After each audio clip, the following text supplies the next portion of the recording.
Buenos días a todas las personas que se conectan desde Centroamérica y un saludo a todos los que nos conectamos de otras partes. Primero que todo, darles la bienvenida a esta charla sobre arqueología subacuática que tenemos el día de hoy. Esta es una charla organizada por el grupo de ECOP Centroamérica. Este grupo pertenece a la década de los océanos de las Naciones Unidas y en general lo que nos encargamos es de visibilizar y potenciar la contribución de los perfiles de personas profesionales jóvenes que trabajan en temas del océano. Asimismo, lo que estamos tratando de hacer es crear una red regional en cada país de Centroamérica, tener personas identificadas que lideren el tema de los proyectos relacionados con el océano. Al mismo tiempo, identificar las barreras que nos encontramos las personas jóvenes a la hora de desarrollar proyectos en el océano. Y también tenemos un trabajo de difundir noticias y también oportunidades, así como becas, posgrados, organizar algunas charlas, como por ejemplo el día de hoy. Todo con el objetivo de darle visibilidad a ese trabajo que hacen las personas jóvenes aquí en Centroamérica en temas relacionados con el océano, como es el caso de hoy del arqueólogo Iván Alfaro Galvez, que más adelante lo vamos a presentar. Quiero aprovechar esta oportunidad también para compartirles las redes de ECOP. Pueden encontrar la página web en ecopdecade.org. Ahí pueden encontrar información no solo del nodo de Centroamérica, sino del programa global. Adicionalmente, tienen la oportunidad de ser parte de la red llenando un corto formulario y también tienen la oportunidad de eh, suscribirse a la newsletter donde pueden encontrar información muy importante. Ahí publicamos el movimiento durante cada mes que tenemos en ECOP. Organizamos charlas, tratamos de compartir oportunidades, ya sean becas, posgrados, etcétera. Entonces, las personas que están involucradas en este mundo de trabajos relacionados al océano, pues les puede ser de mucha utilidad estar suscritas.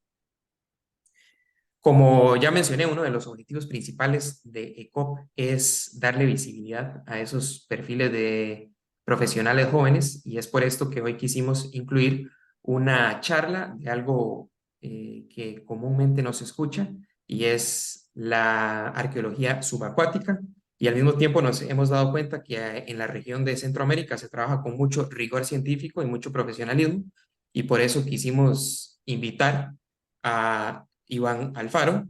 Él es arqueólogo graduado de la Universidad de Costa Rica. Tiene una maestría en arqueología subacuática y náutica de la Universidad de Cádiz en España y es actualmente funcionario del Museo Nacional de Costa Rica, donde tiene activos proyectos de investigaciones subacuáticas y trabaja mucho a nivel internacional también desde Costa Rica y tiene experiencia en otras partes del mundo. Entonces, en primer lugar, agradecerle a Iván por el tiempo, por sacar el tiempo de compartirlo con nosotros y eh, sin más, vamos a iniciar la charla con Iván. Cualquier consulta que se tenga, se podemos compartirlo en el chat. Mi compañera Juliana, también parte de ECOP, nos va a estar acompañando en la moderación del seminario y cualquier consulta la podemos ver en el chat o al final de la charla. Así que le voy a dar el espacio a Iván. Iván, adelante. Muchísimas gracias. Gracias Felipe por la invitación y buenas tardes a todas las personas que nos están viendo y que nos van a ver. Voy a compartir mi pantalla, una presentación que he preparado para ustedes, espero que sea muy interesante.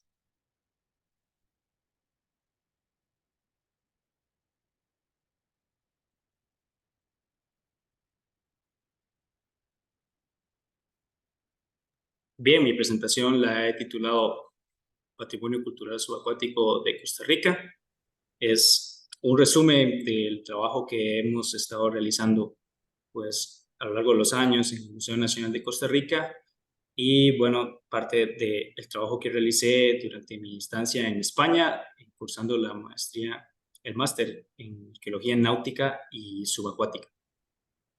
He dividido mi presentación en dos ejes, espero que sean interesantes para ustedes. El primero es una generalidad sobre arqueología subacuática y el segundo, patrimonio cultural subacuático exclusivo de Costa Rica, que es pues mi especialidad y es en lo que hemos estado trabajando a lo largo de estos años. Este primer eje de arqueología subacuática, pretendo que sea generalidades acerca de la ciencia, de la disciplina, para poder entender el contexto en el que se ha desarrollado la arqueología subacuática en el entorno del patrimonio cultural subacuático, la protección y la investigación del mismo en Costa Rica. Bien, en lo que se refiere a la arqueología subacuática, bueno, todo empieza por la navegación que hemos tenido los seres humanos, pues prácticamente desde los inicios de la humanidad. Algunos investigadores han referido a que incluso el Homo erectus, homínidos antes del Homo sapiens, pues ya dominaban la navegación. Junto con la navegación, pues vienen los naufragios. Es más que todo el tema de interés de la arqueología subacuática. Se trata del patrimonio, ese patrimonio cultural que queda sumergido o semisumergido. Algunos de los ejemplos que se pueden ver aquí, bueno, son de los ejemplos más famosos de naufragios y de patrimonio sumergido a lo largo del mundo. Bueno, ahí pueden ver al Titanic y otro tipo de patrimonio que no tiene tanta visibilidad, a lo mejor porque no son barcos, sino se trata como de ciudades que han quedado sumergidas o de mercancía de naves que han quedado pues sumergidas después de un naufragio. Pero el ser humano, desde que navega y desde que ocurren los naufragios, ha tenido la posibilidad de pues sumergirse, de dominar la navegación, el nado y de tener esta fascinación por las cosas que quedan sumergidas. Un estudio de caso, uno de los más representativos, es el pecio del Pou Ferrer. Este pecio es del siglo I después de Cristo. En 1999 fue encontrado en una de las costas de Alicante, de España. El pecio del Pou Ferrer era un barco, aquí se puede ver en la parte inferior izquierda de la pantalla. Era un barco de la época alto imperial romana y cargaba muchas ánforas de lo que llamamos garum, salsamenta de pescado. O sea, un tipo de aderezo que los romanos utilizaban, era muy cotizado, muy querido, y este barco pues transportaba más de 5.000 de estas ánforas. Es la imagen que se puede ver en la parte superior. Y bueno, lamentablemente el barco durante uno de sus trayectos cerca de la costa de Alicante pues naufragó y parte del pecio pues quedó totalmente sumergida. Se puede ver eh, todas las ánforas que iban y que lamentablemente fue una pérdida pues, socioeconómica y no sabemos si de vidas humanas muy grande. Es uno de los ejemplos más representativos que muestra el patrimonio cultural subacuático que se encuentra debajo del agua. Es parte de lo mismo de la navegación, el naufragio. Estas imágenes quieren mostrar pues el momento en el que un navío naufraga, tiene aperturas de agua insalvables. En este caso es una representación del Pou Ferrer, el que les mostré anteriormente.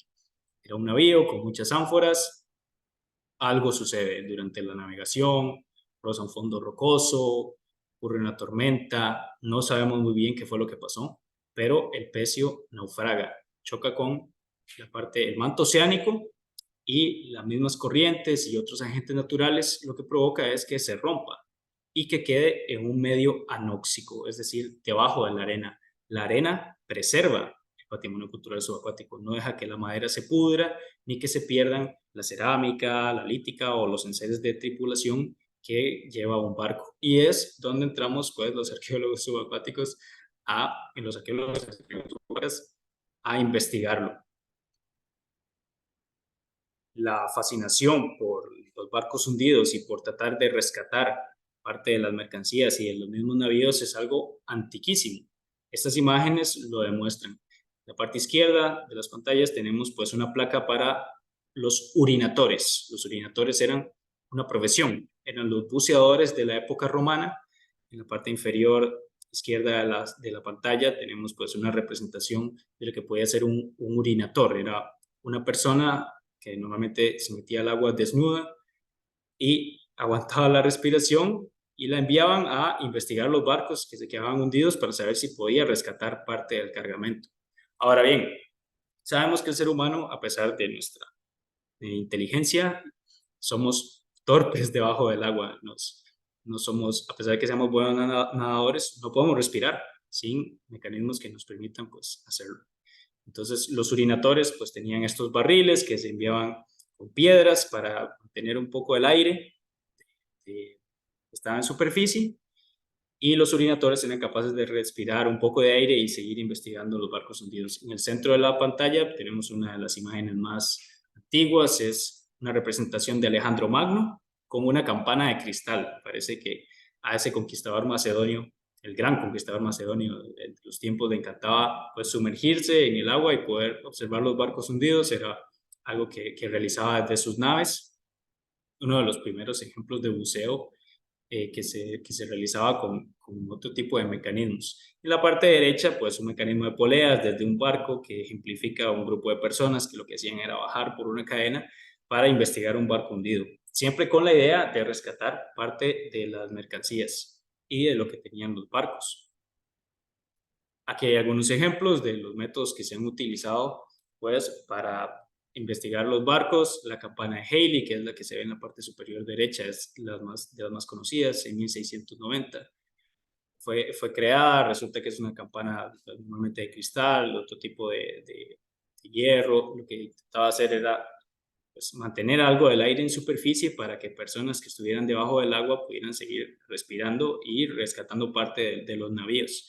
Y posteriormente, con el paso de los años, pues este mecanismo fue perfeccionándose. Aquí vemos algunos trajes de buzo que son muy rudimentarios, pero siempre tenían pues la dependencia del aire que respiramos en superficie. Por lo tanto, siempre estaban como dependían de los barcos que sostenían pues a estos muy tempranos buceadores que ya no lo hacían con apnea, es decir, ya no aguantaban la respiración, sino que podían respirar el aire de superficie. Sin embargo, era un buceo que no era muy seguro. Sí, hay que mantener la investigación y tratar de rescatar las mercancías, investigar los barcos, y es por eso que surgen otro tipo de técnicas. Este es un estudio de caso pues muy interesante, es del lago Nemi. Parece ser que en este lago, pues, que queda en Italia, en el siglo I después de Cristo, el emperador Calígula era un emperador que era muy excéntrico y que construyó realmente palacios flotantes que quedaban en el lago Nemi, y quedaron dos de estos navíos que naufragaron en algún momento y quedaron sumergidos en el lago. Aquí hay algunas imágenes de lo que podrían ser la representación de los navíos a la derecha, y a la izquierda de la pantalla, en la parte superior, está el navío como se encontró. La fascinación por los barcos hundidos pues siempre ha estado latente.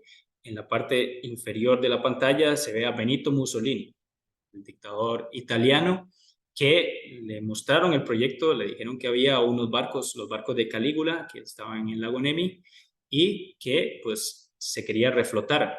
Ahora, era imposible reflotar un verdadero palacio flotante que el emperador Calígula utilizaba para disfrute personal. Entonces Mussolini lo que decidió fue pues drenar el lago. Eliminó el lago por completo y rescató los barcos. Los barcos lamentablemente pues se perdieron en el contexto de la Segunda Guerra Mundial. Durante los bombardeos estadounidenses se quemaron. Pero es otro de los ejemplos interesantes de cómo pues nosotros, el ser humano siempre ha estado pues anuente a ver cómo puede rescatar pues barcos hundidos, las mercancías, y en caso de nosotros, la historia de las personas que encontraron un modo de vida en una embarcación. Todo cambia en 1942. Pasado el tiempo, pues el método de Cousteau fue la escafandra autónoma. Encontraron, él y bueno, su grupo de trabajo encontró que podía respirar bajo el agua con tanques de aire.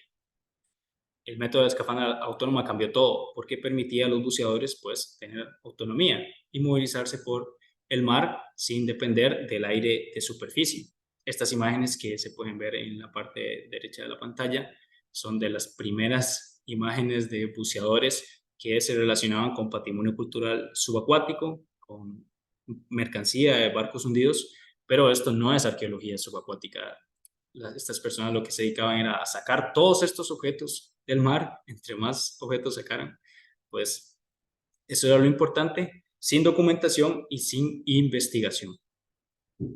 Todo volvió a cambiar para la historia de la arqueología subacuática con George Bass, que George Bass empezó, pues como empezamos todos, era un arqueólogo y era un muy buen buceador, era un excelente buceador. Y en la época de 1960, en Cabo Gelidonia, en Turquía, Bass y su equipo de trabajo, que eran todos estadounidenses, pues se encontraron haciendo exploraciones arqueológicas en tierra hasta que a él le comunicaron que había un barco hundido en el Cabo Gelidonia. Bass, que era un enamorado del mar y un gran buceador, pues también estaba loco y se le ocurrió que podía trasladar todas las técnicas arqueológicas que había en tierra debajo del agua. Así fue como nació la arqueología subacuática. Esto que se ve aquí es una de las fotos, de las primeras fotos, en donde se muestran dos buceadores con pues estos detectores de metales, cuando estaban pues investigando el pecio del Cabo Gelidonia en Turquía. Así fue como nació la arqueología subacuática. Estas son de las primeras imágenes. Y pues con el paso de los años, las tecnologías se han perfeccionado. Incluso, bueno, ahora tenemos la capacidad de formarnos en esta ciencia, que es una ciencia muy joven, que como les digo, empezó en 1960, pero que ha desarrollado en poco tiempo algunas técnicas muy importantes. Aquí se puede ver parte de arqueólogos subacuáticos, arqueólogas y arqueólogas, desarrollando trabajos, excavando, prospectando, dibujando. El sentido es investigar los barcos hundidos, las mercancías y, bueno, rescatar parte importante de la historia de las personas que estaban en los barcos y que tuvieron, pues, su trascendencia en la navegación europea, americana. Es parte de lo que se ha estado desarrollando. En esta imagen se puede ver, pues, el desarrollo de la arqueología subacuática a diferentes partes del mundo. Empieza en Turquía, se ha trasladado pues, a China, a Estados Unidos y ha llegado a Centroamérica, específicamente en Costa Rica. Lo que les mostré antes son los arqueólogos subacuáticos pues, de España. Y este es el trabajo que nosotros hemos estado desarrollando. Aquí hay algunas fotos, pues este soy yo en la parte superior izquierda y mis compañeros también arqueólogos y buceadores. Somos ese pequeño grupo de personas que nos interesamos por la arqueología subacuática y por el patrimonio cultural subacuático. Y así es como llegamos pues a Costa Rica. Costa Rica es un país más grande de lo que normalmente pensamos. Normalmente creemos que son 51.100 kilómetros cuadrados de la parte continental, pero bueno, con la ratificación de la Convención UNESCO del año 2018 y el posterior reglamento de la ley que fue promulgado en 2022, nos dimos cuenta, creo que, de los límites reales del país, que contando su mar territorial y su mar patrimonial, que es la imagen que se ve a la izquierda de la pantalla, pues no son 51.100 kilómetros cuadrados del área continental, es mucho más, es 589.000 kilómetros cuadrados los dominios del país, de Costa Rica. Es decir, aumentó en 13 veces su territorio y fue cuando, de parte del Museo Nacional de Costa Rica, pues nos lanzamos a las costas a estudiar los entornos acuáticos y darnos cuenta de que había patrimonio cultural subacuático, el cual está definido por la UNESCO como objetos de carácter histórico que hayan permanecido 100 o más años sumergidos o semisumergidos, y nos dimos cuenta de que había varios sitios arqueológicos que entraban dentro de esta categoría y que nosotros pues no nos habíamos percatado de la existencia de los mismos. Nos dimos cuenta de que iba desde la parte prehispánica hasta la parte contemporánea. Resultó que encontramos pues, barcos hundidos, asentamientos prehispánicos que estaban relacionados con el agua, que habían permanecido sumergidos o semisumergidos. Eran muchos datos que estaban sueltos y que era necesario pues inventariarlos, saber qué hacer con ellos. En este contexto es cuando pues, nos preguntamos qué hacer. Es como una pregunta que teníamos, ¿qué hacemos con este patrimonio cultural subacuático ahora que somos conscientes de su existencia, que tenemos que protegerlo? Porque lamentablemente nos dimos cuenta de que pues al igual que pasa con los sitios terrestres, se encuentra expoliado, saqueado y tiene problemas de degradación natural. En este contexto es cuando pues decidimos desarrollar una carta arqueológica subacuática de Costa Rica. Una carta arqueológica es un mecanismo de protección del patrimonio cultural. Es un método de inventario de los monumentos arqueológicos, de los sitios arqueológicos que se encuentran en esta categoría de patrimonio cultural subacuático para poder protegerlos e investigarlos, que a fin de cuentas es la mejor manera de protegerlos. Una carta arqueológica subacuática de Costa Rica me parece que es un proceso que nos va a llevar años de realizar y el cual no puede realizarlo una sola persona. Dentro del marco de mi trabajo, parte del máster en arqueología náutica y subacuática, yo fui consciente de que no podía desarrollar una carta arqueológica subacuática de Costa Rica, pero sí podía proponer el modelo de una.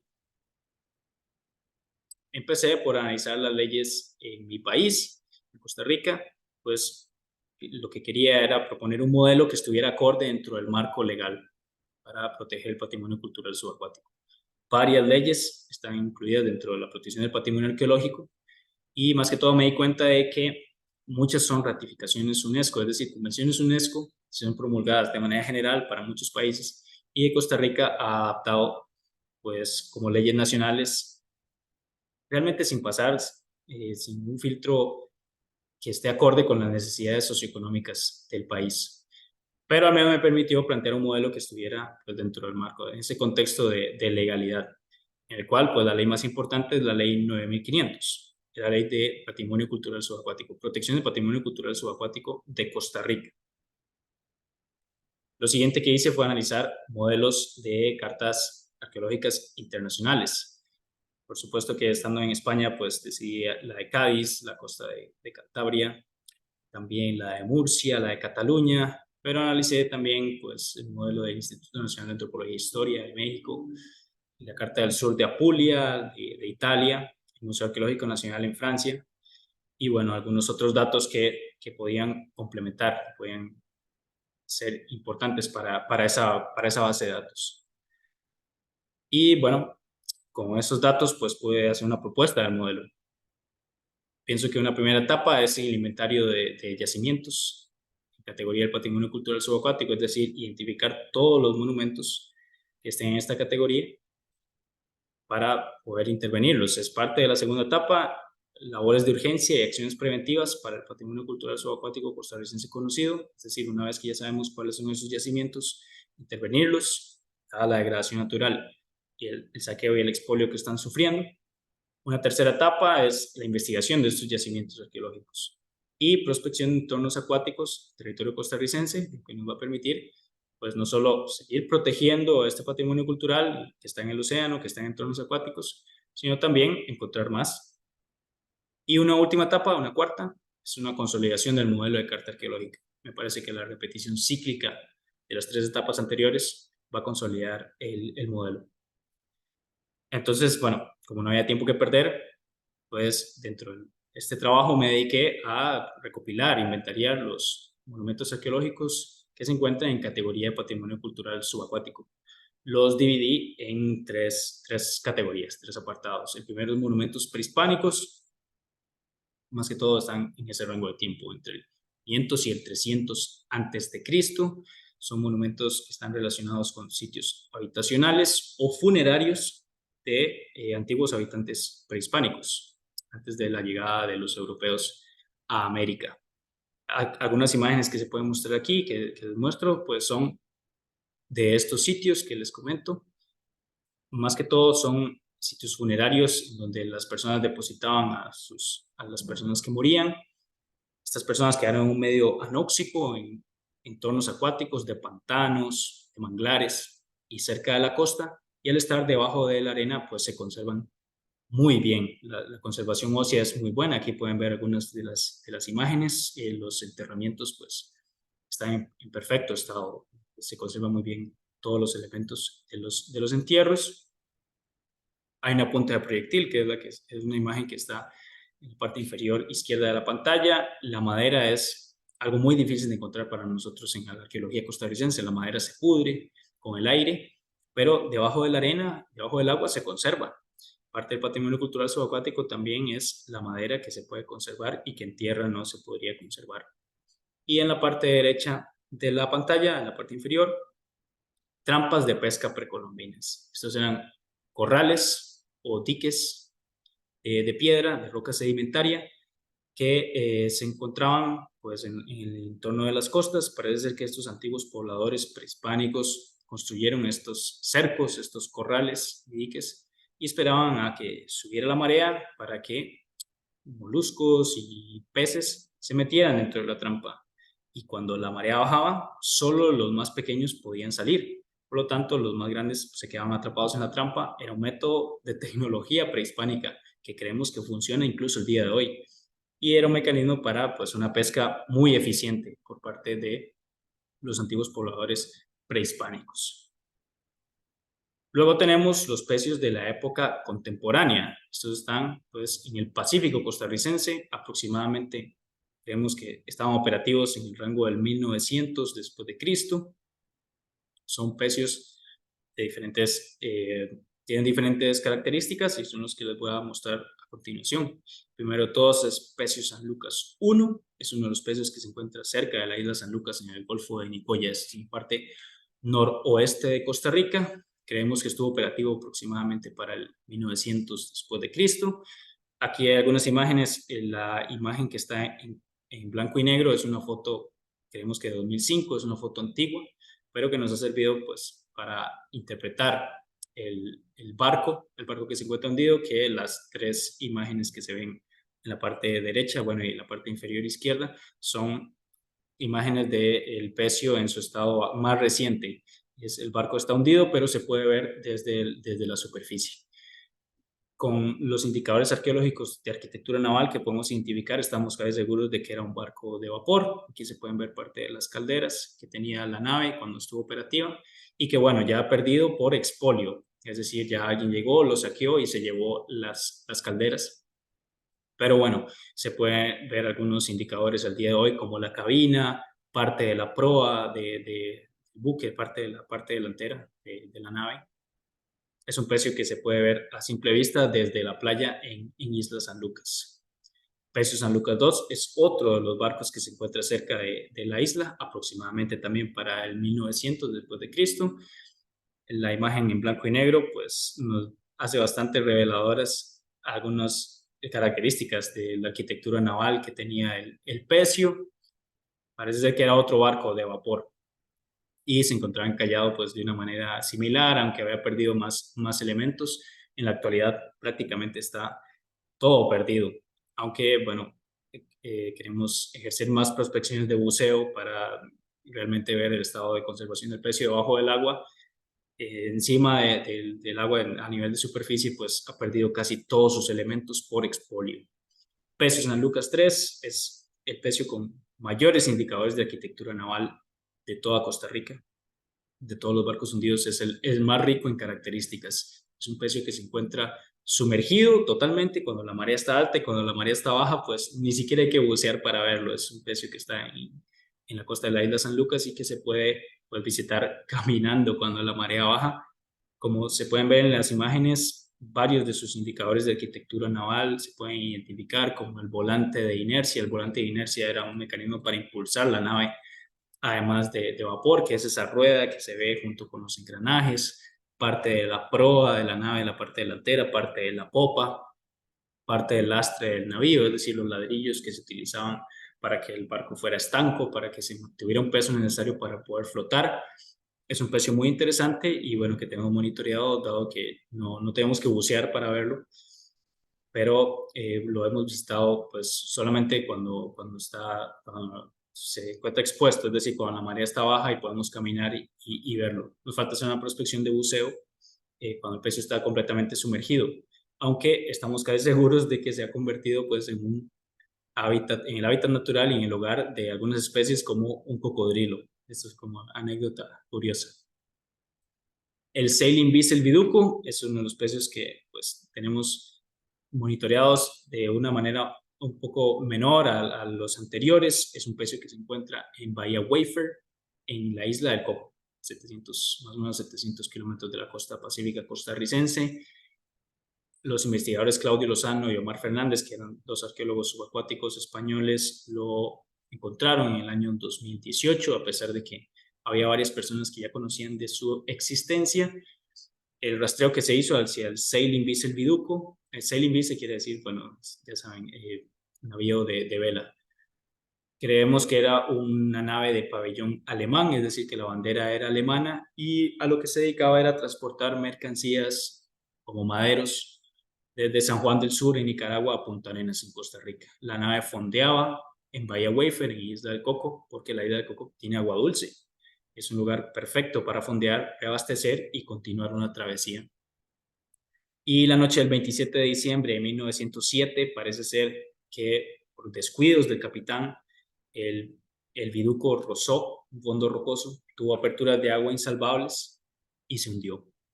La imagen que se ve a la derecha es una de las fotos de los investigadores españoles. Parece ser que se conservan bastantes elementos del esqueleto de la nave, de las costillas, como se pueden ver. Y en la imagen de la izquierda, una foto en blanco y negro del Sailing Vessel Sinisca. Era un barco, muy parecido al Viduco. Creemos que se construyó 3 años después del Sailing Vessel Viduco. Y bueno, no es una foto del barco como tal, del que está hundido en Isla del Coco, pero debió parecerse muchísimo. Y así llegamos a los pecios de la época moderna en el Caribe costarricense. Estos se ubican en parte del este de Costa Rica. Son pecios del siglo XVIII. Más que todo son navíos impulsados a vela, grandes navíos que se dedicaban pues a surcar el océano, que muy probablemente tienen pabellón europeo. Primero de ellos es pecio Manzanillo 1, es uno de los pecios, el mejor pecio investigado en la historia de Costa Rica. En 2018 el mar devolvió a la tierra este pedazo, este fragmento de la nave. Como se puede ver, no hacía falta ser muy especializado en el tema para darse cuenta de que era un fragmento de un barco histórico, tenía bastantes indicadores de arquitectura naval, y el mar en la costa de Limón, eso fue lo que hizo, devolverlo a la tierra y lo dejó pues en la playa. Lamentablemente algunas personas, turistas, empezaron a saquearlo. La policía lo que hizo fue acordonar la zona y llamar al Museo Nacional de Costa Rica. La decisión que se tomó fue pues sepultar el pecio para protegerlo de las personas que lo estaban saqueando. Es algo que imposibilita su investigación, pero al menos se protege el pecio. Y bueno, durante el transcurso de sepultarlo, pues se tomó la consideración de tomar una muestra de las maderas, del madero, parte de la arquitectura naval de la nave, para poder datarla y analizarla. El análisis de madera se realizó pues aquí en Costa Rica. La conclusión que llegaron los investigadores a cargo fue que se trataba de Larix decidua. Larix decidua es una pinácea que tiene un crecimiento normal en los Alpes. Y también se pudo datar mediante carbono 14, y esta fue la fecha que nos dio, la fecha que se ve en la pantalla, 1721-1818 después de Cristo. Aquí hay algunas de las imágenes de lo que les comentaba. El pecio, esta imagen inferior izquierda, es una de las más duras de la arqueología subacuática costarricense. Es algunos turistas que están saqueando el pecio, están rompiéndole partes, creemos que para souvenir, tal vez para vender. Esto fue antes de que la policía acordonara la zona. Y las imágenes arriba y a la derecha, pues el pecio ya siendo sepultado en una maniobra en la que estuvieron varias instituciones públicas, en la que el Museo Nacional de Costa Rica fue líder, y era, como les digo, enterrarlo para que la gente no siguiera saqueándolo. Nosotros, como parte del equipo de investigación del museo, hemos continuado con un georradar de penetración terrestre pasando encima de la arena para corroborar que el pecio continúa en buen estado debajo de la arena y la gente no lo puede saquear. Pecio Manzanillo 2 es un pecio que se encuentra muy cerca de donde está enterrado pecio Manzanillo 1. Para este no tenemos fechas específicas, pero estamos casi seguros de que se trata de un navío del siglo XVIII. Algunos indicadores de arquitectura naval se pueden identificar. Aquí hay una imagen, la imagen inferior derecha es el pecio Manzanillo 2 en comparación con el navío de Flevoland, el U-34. Este queda en Holanda, es un pecio de 1530, y bueno, las he puesto porque están encallados de una manera similar. Pecio Manzanillo 2 en Playa Manzanillo Playa Grande de Manzanillo, en Limón, está encallado de una manera similar a como están otros pecios a lo largo del mundo. Y en la parte izquierda de la pantalla pues, se puede ver el pecio Manzanillo 2 desde una perspectiva pues, casi cenital. Es una foto tomada con dron. Se puede ver que el barco está en algunos indicadores del barco arqueológico se pueden identificar. Es un barco que solo aflorece de la arena en algunas épocas específicas del año, por muy poco tiempo. Hemos aprovechado esas pequeñas ventanas de tiempo para pues, estudiar lo que se puede, investigarlo, pero bueno, dado que está debajo de la arena y en esa zona intermareal, pues se conserva bastante bien y pues está lejos del saqueo y el expolio que había sufrido, por ejemplo, el pecio Manzanillo 1, el que les mostré anteriormente.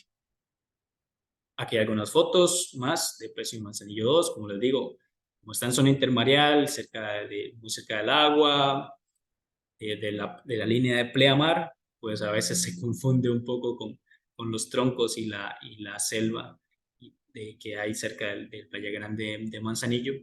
Pero bueno, el precio está ahí, lo seguimos visitando y lo tenemos monitoreado siempre que podamos, siempre que tenemos estas pequeñas ventanas de tiempo para investigarlo. El precio Manzanillo 3 es un precio muy interesante. Está cerca de los otros dos, igual, Playa Grande de Manzanillo. Parece que es el forro de una gran embarcación. Se puede ver parte de las costillas de la nave, el esqueleto. Y por las dimensiones que tienen, estamos casi seguros de que era de una nave muy grande, posiblemente un mercantil, un galeón. Es lo único que se conserva del pecio, que está pues un poco más alejado de la línea de pleamar. Sin embargo, pues lo podemos visitar caminando. Estamos casi seguros de que el océano lo devolvió a la Tierra en algún momento y pues se quedó ahí encallado. Lo tenemos bien monitoreado y con la ayuda del Sistema Nacional de Áreas de Conservación, el SINAC, pues tenemos algunos de los funcionarios que normalmente lo citamos, le volvemos a tomar fotos, tratamos de investigarlo dentro de nuestras posibilidades, dado que no hay que bucear para ver el pecio. Un asunto curioso es que tiene muchos clavos, una gran clavazón a lo largo de las tablas que se puede ver en la parte izquierda de la pantalla. Son muchos clavos, no estamos seguros de por qué el carpintero, la gente de los astilleros decidió ponerle tantos clavos a las tablas. No hemos llegado a una conclusión al respecto. Tenemos que seguir investigando. Estamos seguros de que podemos llegar a una conclusión sobre cuál es este sentido y creemos que nos puede dar luz pues, el uso de técnicas arqueométricas como difracción de rayos X, fluorescencia, que se puede utilizar para seguir investigando el pecio Manzanillo 3, cual les digo es un pecio apasionante, a pesar de que solo se conserva esta parte de la nave. Aquí hay una representación de lo que pudo ser el pecio Manzanillo 3. Creemos que parte del pantoque. El pantoque es donde la estructura de un barco empieza a curvear hacia arriba. Aquí hay una representación, pues, de lo que posiblemente era pecio Manzanillo 3, era esa parte de un barco grande, de un bergantín, de una nao, de un galeón. Y así llegamos a los últimos, que es el pecio de Punta Cahuita, también del siglo XVIII después de Cristo. Es un pecio muy interesante, está completamente sumergido, solo se puede investigar y visitar mediante buceo. Hemos identificado dos sectores del pecio, un sector con anclas y cañones y otro con ladrillos. Hay algunas representaciones de las anclas que, bueno, creemos que son anclas de esperanza, es decir, las anclas que se encuentran en la parte de la proa de la nave, en la parte delantera, y se pueden ver algunos de los ladrillos que formaban parte del lastre de la nave, es decir, de ese peso extra que necesita el barco para mantenerse estanco, para mantenerse flotante. Las he resaltado en blanco por si no se pueden ver, no se pueden identificar con facilidad en la parte izquierda.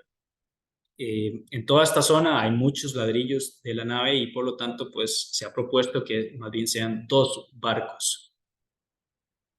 En este año, en el año 2023, los arqueólogos daneses David Gregory y Andreas Bloch plantearon un proyecto de investigación para este pecio. Ellos sostienen la hipótesis de que hay dos barcos en el Parque Nacional Cahuita, en esta parte de Costa Rica, en el Parque Nacional, en la parte marina, que posiblemente sean los barcos Federicus IV y Cristianus V, el cual eran dos fragatas que transportaban esclavos negros desde África, en la parte europea, hacia América. Parece ser que estos barcos pues llegaron por error a la costa del Caribe costarricense y se hundieron allí. Es la hipótesis que los investigadores piensan probar, demostrar con su investigación.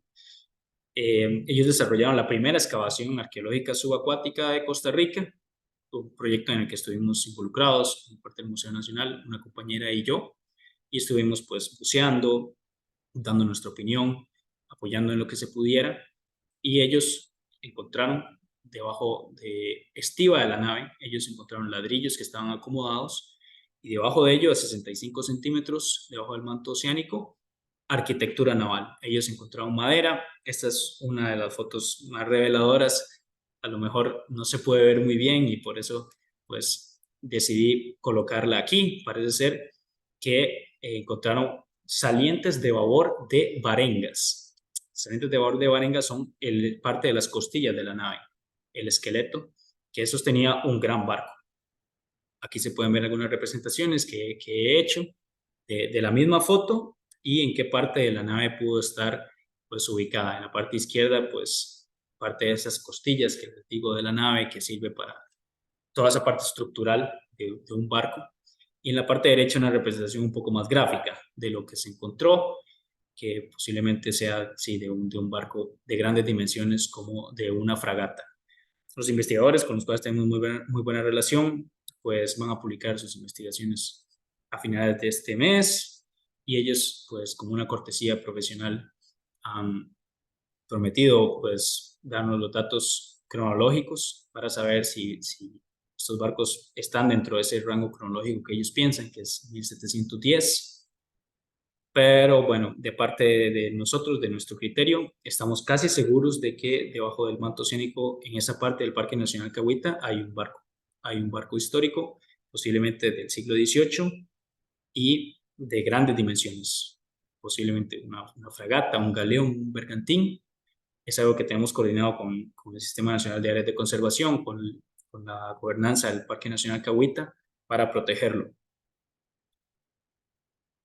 Bien, ya casi llegando al final de mi presentación, pues yo quería proponer una propuesta de solución para combatir el saqueo, el expolio que sufren estos monumentos arqueológicos que lamentablemente, como les he mostrado, pues los investigamos día a día, pero también son saqueados por personas que les rompen partes.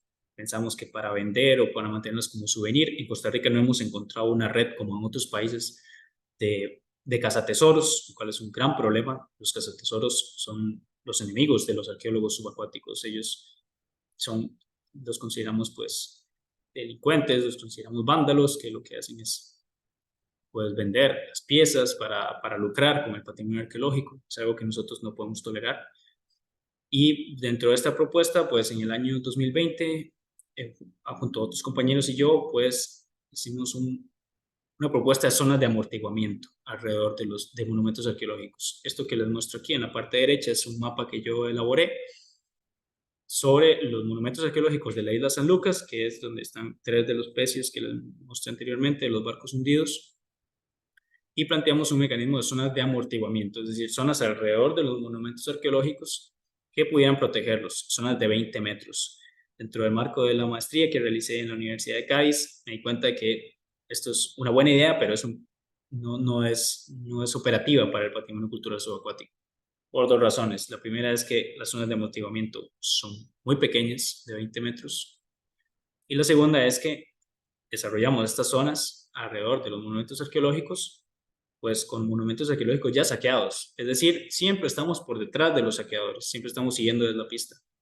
Cuando una vez que saquean y nosotros intervenimos el sitio, los pecios, los monumentos arqueológicos en tierra, pero es una vez que ya están saqueados.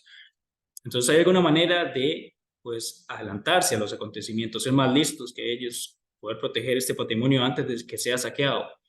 En mi opinión la hay.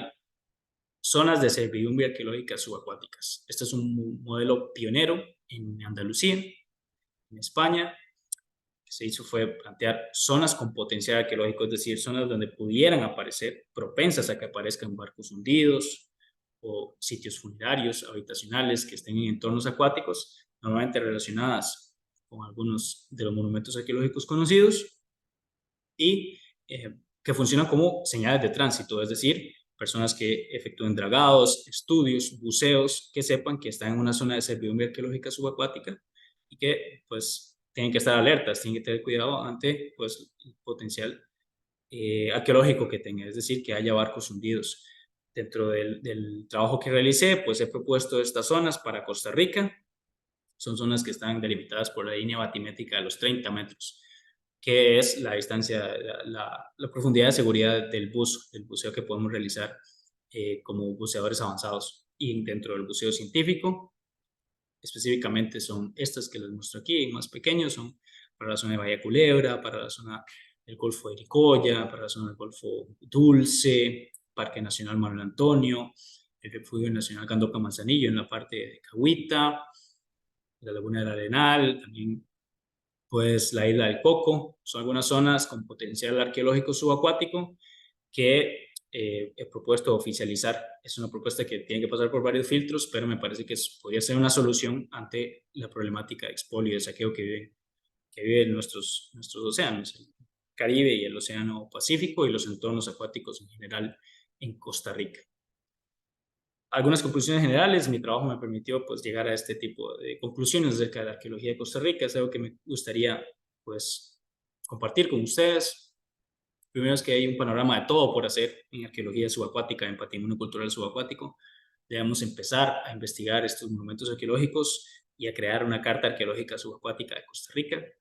Me parece que hay unas leyes que no coinciden con las prioridades del país a nivel del patrimonio arqueológico, sobre todo a nivel de sanciones, a nivel del presupuesto que se designa para el patrimonio arqueológico y en general para el patrimonio cultural subacuático. Mi impresión es que es necesario modernizar la arqueología de Costa Rica, sobre todo a nivel de técnicas arqueométricas, la utilización de ellas y la interdisciplinariedad. Y por último, un avance hacia una arqueología subacuática comunitaria en Costa Rica. Me parece que es muy importante crear esa concientización, que las personas ya no saqueen los sitios, sino que más bien se dediquen a protegerlos. El patrimonio cultural subacuático de Costa Rica es un legado. La misión de protegerlo recae pues, sobre todas y todos los costarricenses y en general sobre todas las personas que residen o que visiten el país, independientemente de su profesión o sus intereses. Es una parte importante de la historia de Costa Rica, sin la cual Costa Rica no sería la que es hoy. Conversemos sobre arqueología subacuática y patrimonio cultural subacuático. Para mí será un placer. Aquí les dejo mis contactos, que son mis correos electrónicos, y les agradezco mucho su atención. Iván, muchas gracias. Realmente muchas cosas impresionantes y no estamos acostumbrados a ver este tipo de temas en las presentaciones que conciernen al océano. Entonces, muchas gracias por sacar este tiempo y mostrarnos un poco y divulgar un poco de lo que hace el Museo Nacional y ustedes como profesionales. Yo quería conversar sobre un tema porque me llamó mucho la atención cómo el desarrollo de la arqueología subacuática ha ido en función de la tecnología. Esa es una apreciación que pude tener. Entonces, bueno, recuerdo el año pasado o este año sucedió, em, bueno, el accidente que sucedió utilizando vehículos sumergibles, etcétera.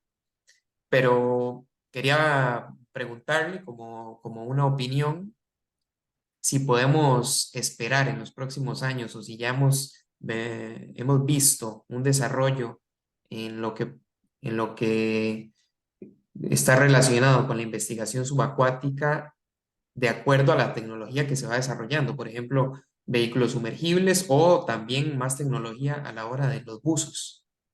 Sí, definitivamente. El desarrollo de la arqueología subacuática ha estado pues, supeditada a los avances tecnológicos que hemos encontrado. Más que todo, están relacionados con los avances a nivel militar. La ciencia se ha desarrollado pues a nivel militar y los avances tecnológicos más significativos es por presupuestos militares. Entonces, últimamente han estado desarrollando tecnologías que ya no solo tienen que ver con técnicas arqueométricas, sino también, como mencionaba al principio de mi presentación, pues la torpeza y la incapacidad que tenemos los seres humanos en el agua. Un buceo seguro es el que está dentro de los 30 metros. Encontramos muchos peces antes de la línea batimétrica de los 30 metros, pero ¿qué pasa después de los 30 metros? Es muy difícil para el ser humano, si no depende de un vehículo sumergible. Últimamente se han estado desarrollando robots que pues, están como los seres humanos. China es uno de los pioneros en este tipo de tecnologías, al igual que Japón. Son verdaderos buceadores robots que se encargan pues, de bajar a profundidades que el ser humano no puede llegar, o es un buceo que no es seguro. Se cargan pues, de investigar, de tomar fotografías, de realizar fotogrametrías específicas. Está desarrollado con tecnologías. Entonces, definitivamente sí, dentro de los próximos años yo creo que veremos un momento gradual dentro de la ciencia que tiene que ver con el uso de las tecnologías. Nosotros pues estamos acostumbrados a realizar fotogrametrías, que es parte pues, de la tecnología que tenemos, pero sí, seguimos dependiendo de nosotros, de los buceadores, de los seres humanos. Es algo que estoy seguro de que cambiará con el paso del tiempo y que, a fin de cuentas, son herramientas, son muy útiles para nosotros, pero que la arqueología subacuática está desarrollada por seres humanos y estamos seguros de que nunca se va a poder desarrollar por inteligencias artificiales. Muchas gracias, Iván. Precisamente eso que menciona usted me llama mucho la atención porque hablamos de buceo seguro, ¿verdad? Estamos, en el caso de los ejemplos que nos mostraba, muchas embarcaciones que naufragaron y podemos pensar que tienen cierta relación con condiciones de oleaje, pero también encontramos que en sitios donde tenemos condiciones hostiles sería difícil investigarlos. Entonces, ¿será que podemos encontrar en esas zonas con condiciones más hostiles de oleaje, más pecios, por ejemplo? Y lo que me lleva a la pregunta de, ¿están relacionadas a nivel mundial o bueno, en la región de América? ¿Están relacionadas esas condiciones fuertes de oleaje como los sitios donde más se ha desarrollado el área o no necesariamente está relacionado a ese tema? Sí, definitivamente son agentes, el oleaje y, bueno, pues la visibilidad, las tormentas inciden en los naufragios que suceden en, en nuestras costas. El océano Atlántico es uno de los océanos más difíciles de navegar en el mundo. Es un verdadero reto, es desafiante para un marinero, aunque sea experto. Entonces, definitivamente están relacionados con condiciones hostiles. Es importante destacar que que un barco se hunda, a menos que estemos en una situación de guerra, que sea la gente con sus propios intereses bélicos, un naufragio es algo triste, es una pérdida socioeconómica. Entonces, nunca se busca, estamos casi seguros que ni siquiera los piratas buscaban hundir los barcos. Entonces, cuando un barco se hunde es cuando la situación es insostenible, cuando no se pudo desarrollar otra cosa. Entonces, dentro de este panorama hemos encontrado pues algunos de los precios que se pueden ver en condiciones difíciles. Ahora, en la parte del Caribe costarricense, por ejemplo, algunos de estos barcos que están pues en zonas intermareales están devueltos por el mar. Es decir, parte de ese oleaje los ha vuelto y los ha puesto en tierra. Dentro de las prospecciones que hemos realizado, que han sido pues muy pocas, hemos encontrado algunos indicios que son como enseres de tripulación, unas botellas, ese tipo de patrimonio cultural subacuático que no es a nivel de sitio arqueológico, pero que se encuentra desperdigado por las costas. Entonces, estamos seguros de que las condiciones difíciles ocasionaron pues naufragios que se encuentran mar adentro y por ello hemos empezado pues desde la costa, desde lo que podemos, desde que lo que es seguro para nosotros dentro de las prácticas del buceo seguro, que es antes de la línea batimétrica de los 30 metros y en zona intermareal. Muy bien, Iván, muchas gracias. Creo que por aquí tenemos un comentario, observación o pregunta. Hola, mira, me pareció súper interesante tu charla. La verdad, yo no tenía conocimiento sobre la arqueología subacuática. Había escuchado algunas cosas, pero no que era tan interesante ni que habían tantas cosas como por desarrollar. Mi pregunta va por el siguiente lado y es como yo soy bióloga y tengo pues una formación en el manejo de los recursos marinos, quisiera saber si cuando se hacen, por ejemplo, estas exploraciones subacuáticas, se tienen, se hacen trabajos interdisciplinarios, por ejemplo, con biólogos u oceanógrafos, porque me imagino que dependiendo del tiempo que tenga el naufragio en el agua y todo esto, se comienzan a desarrollar comunidades de algunos animales dentro de estos barcos hundidos. Entonces quiero como, eh, si me puedes contar algo relacionado con esto. Claro, Juliana, muchas gracias por la pregunta. Sí, definitivamente. Los barcos hundidos, este tipo de patrimonio cultural subacuático, al estar tanto tiempo sumergido o semisumergido, se ha convertido en el hogar de muchas especies de flora y de fauna. El ejemplo que te puedo dar, el más reciente, es el de la investigación que se desarrolló en el Parque Nacional Cahuita.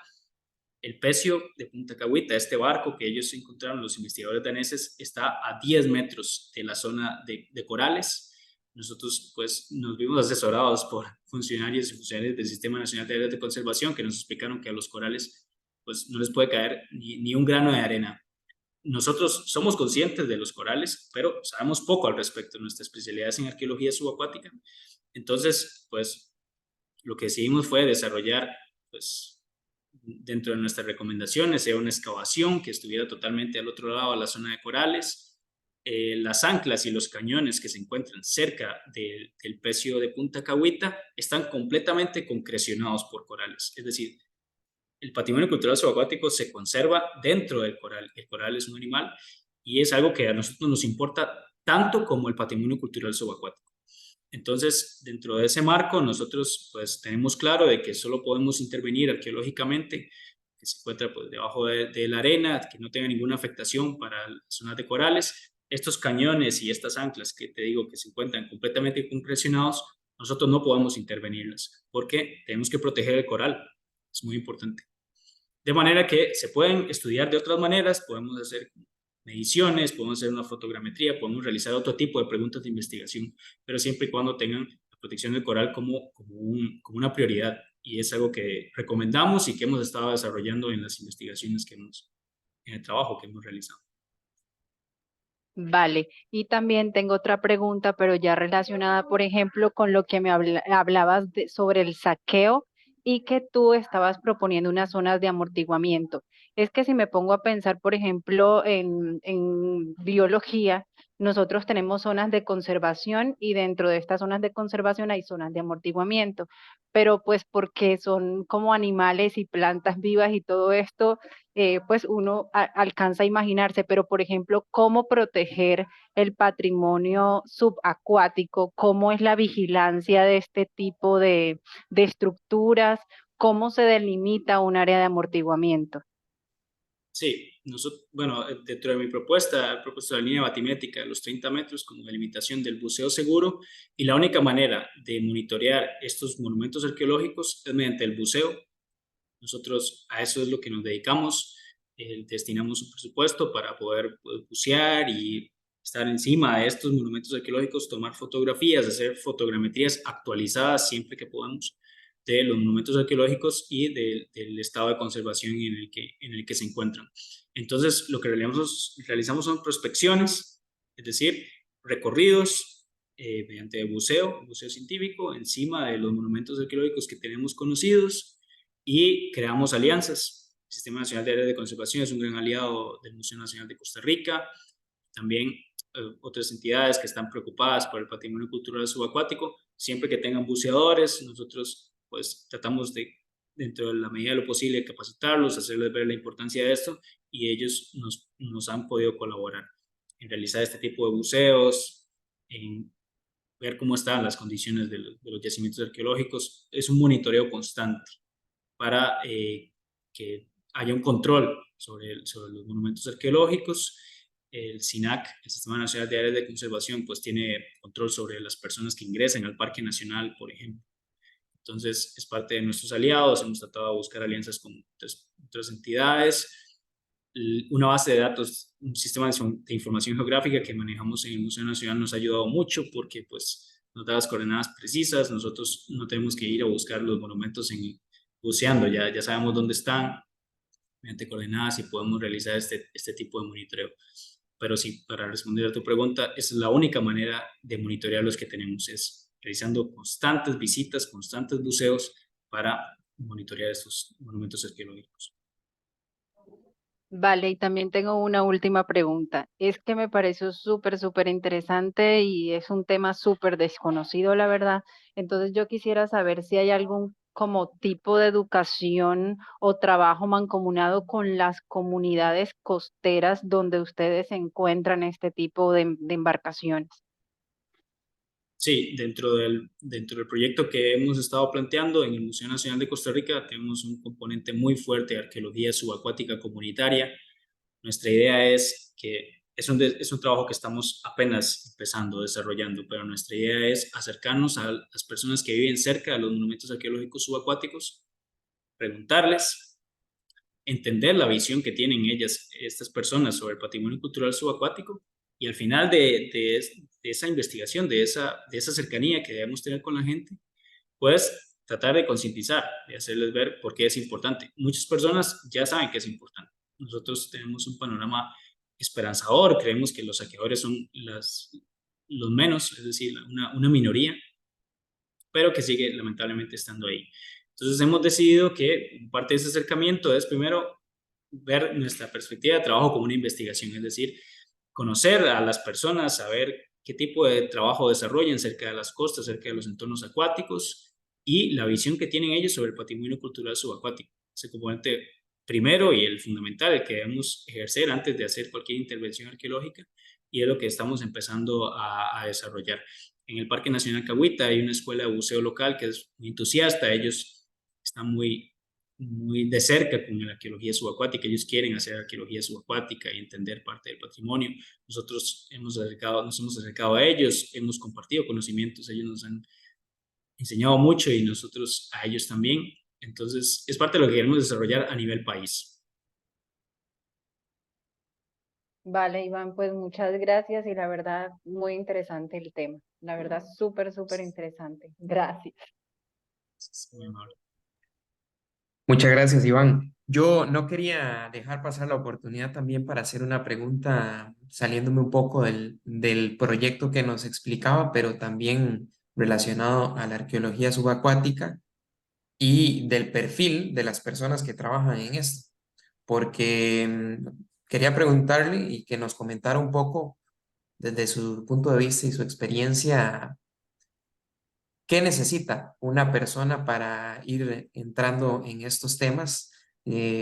A diferencia de otras áreas más teóricas, esta requiere una mezcla no solo de la teoría, sino que es un trabajo muy físico. Entonces quería que nos comentara un poco de eso. Sí, sí, tiene razón.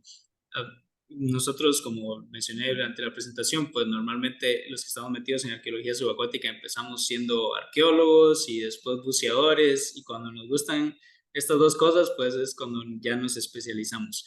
El buceo, yo sostengo que el buceo es para cualquier edad, es una actividad hermosa y bastante relajante, pero también puede resultar peligrosa.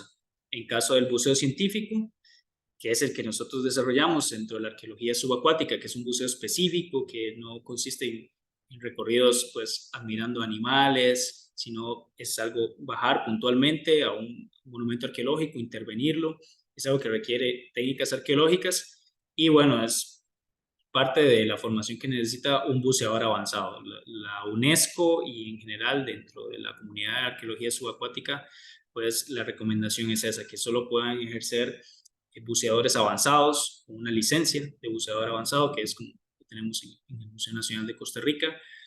Son personas que pues controlan un poco mejor la flotabilidad corporal que las personas que obtienen su licencia de principiantes y eso lo que nos sirve es a mantener posiciones que no son hidrodinámicas. En la arqueología subacuática la posición hidrodinámica solo funciona para movilizarse, pero para intervenir arqueológicamente un sitio se necesita una posición que no es hidrodinámica.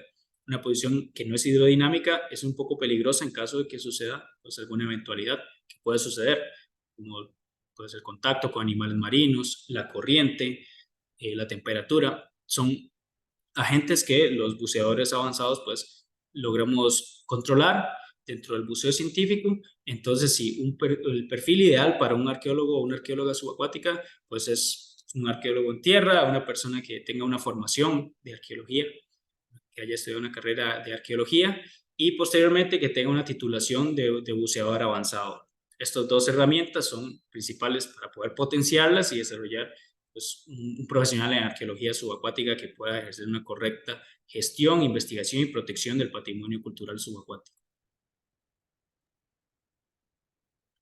Muchas gracias, Iván. La verdad es que me parece un trabajo admirable y muchas gracias por sacar el tiempo y el espacio y contarnos un poco de lo que hacen en el Museo Nacional de Costa Rica y cómo se va desarrollando esta área. Ojalá que en los próximos años la red se vaya haciendo más grande y muchísimas gracias en serio por estar acá con nosotros compartiendo esto.